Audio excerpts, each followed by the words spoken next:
જે ટેક્સનો વિવાદ છે, ટેક્સ નથી ભરાયો કોંગ્રેસનો આરોપ છે, શું કહેશો? આપ સૌ મીડિયાના મિત્રોને, ઇલેક્ટ્રોનિક મીડિયા અને પ્રિન્ટ મીડિયાના મિત્રોને હું જણાવવા માગું છું કે કોંગ્રેસના રાજકોટ શહેરના આગેવાનો પાસે કોઈ મુદ્દા નથી.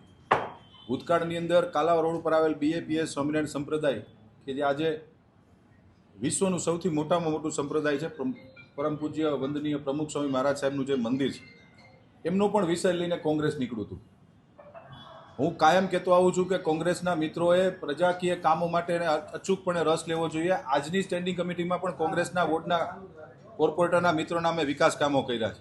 જે વિષય કમલમ કાર્યાલયનો આપ કોંગ્રેસના મિત્રો જે આરોપ મૂકે છે, એમને કદાચ ખબર નથી કે પણ એક વહીવટી પ્રક્રિયા હોય છે કે જ્યારે કોઈ પણ બાંધકામ પૂર્ણ થતું હોય છે ત્યારે એનું બાંધકામનું કમ્પ્લીશન સર્ટિફિકેટ આવતું હોય છે. કમ્પ્લીશન સર્ટિફિકેટ આવ્યા બાદ એની કાર્પેટની આકારણી કરવામાં આવતી હોય છે. એ આકારણીને સ્વાભાવિકપણે સમય મર્યાદાઓ થતી હોય છે. રાજકોટમાં કોઈ 80 વારનું મકાન બનાવે કે 800 વારનું મકાન બનાવે કે 100 વારનું મકાન બનાવે, એ મકાન લીગલ હોય ત્યારે એને કમ્પ્લીશન સર્ટિફિકેટ મળતું હોય છે અને કમ્પ્લીશન બાદ એની આકારણી થતી હોય છે.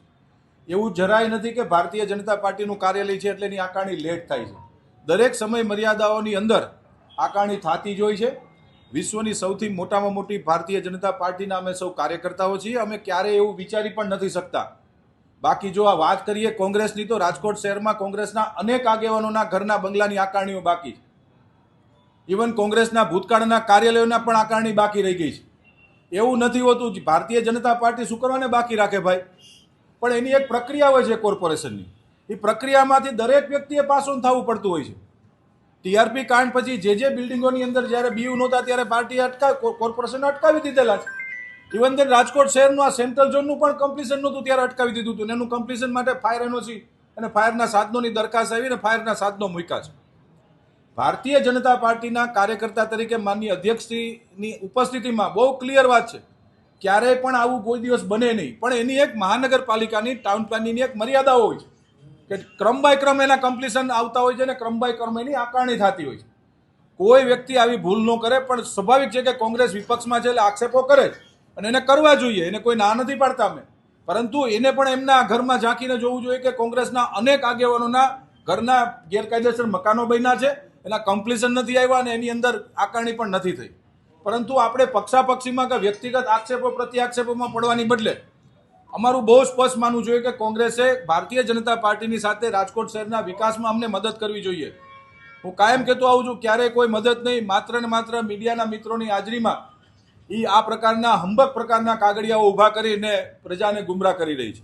કોંગ્રેસના આગેવાનોના ગેરકાયદે મકાન છે તો કેમ કોર્પોરેશન પગલાં નથી લેતું? સમયાંતરે કરતા જોઈએ છીએ અમે, પરંતુ ક્યાંક બહાર નથી આવતું. બાકી સમયાંતરે કરતા જોઈએ છીએ. કોઈ પણ વ્યક્તિના ગેરકાયદેસર હોય છે, કોઈનું બીયુ બાકી હોય એને એની કમ્પ્લીશન સર્ટિફિકેટ જેના બાકી હશે એનું ક્યારેય આકારણી ન થાય, કાયદાના નિયમ મુજબ નથી થતી. એવા ઘણા બધા મકાનો છે જેની ઉપર અમે કાયદાકીય કરતા હોય છે કાર્યવાહી, પણ અમારી ખાનદાની છે કે અમે કોઈના નામ નથી બહાર પાડતા. રૂટિન પ્રક્રિયા હોય છે કે ભાઈ કાયદાની જોગવાઈ મુજબ જયમીન ઠાકરે રહેવું પડતું હોય છે, ડોક્ટર માધવભાઈ રહેવું પડે ને કોંગ્રેસના કોઈ પણ આગેવાને રહેવું પડતું હોય છે. કેટલો સમય લાગશે? એની પ્રક્રિયા છે. સમય મર્યાદા મહાનગરપાલિકાના રૂલ્સ એન્ડ રેગ્યુલેશન મુજબ તાત્કાલિક ધોરણે આકારણી થઈને એનો જે ટેક્સ આવશે એ મહાનગર કમલમ કાર્યાલય અમે ભરવા તૈયાર છીએ. એટલે 2 નહીં 4 પણ થઈ શકે છે. એવું હું આપને એટલે જ સમજાવવા માંગુ છું.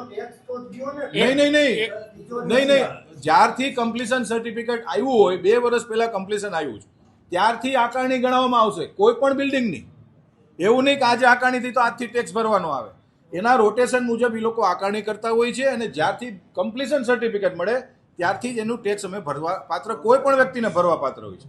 એવું સ્પેશિયલ એવું કોઈ એક્સેસ નથી કે કમલમને કે કોંગ્રેસ. કોર્પોરેશનના નિયમ મુજબ આકારણી થઈ અને જ્યારે અમારી પાસે આવશે એટલે સેમ ડે આ પ્રક્રિયાને પૂર્ણ કરવામાં આવશે. કોંગ્રેસ પાસે બીજા કોઈ મુદ્દા નથી. એટલે આવો સાવ નાનો મુદ્દો લઈ કે જેની વહીવટી પ્રક્રિયાની પણ એમને ખબર નથી એવો મુદ્દો લઈને આવે છે. એમણે બીજા કામો ઉપર ધ્યાન દે તો વધારે સારું છે. આ ભારતીય જનતા પાર્ટીના કાર્યાલયનો જે મુદ્દો છે એ નિયમ મુજબ આકારણી થઈ અને આવી જશે એટલે સેમ ડે વેરો ભરાઈ જશે.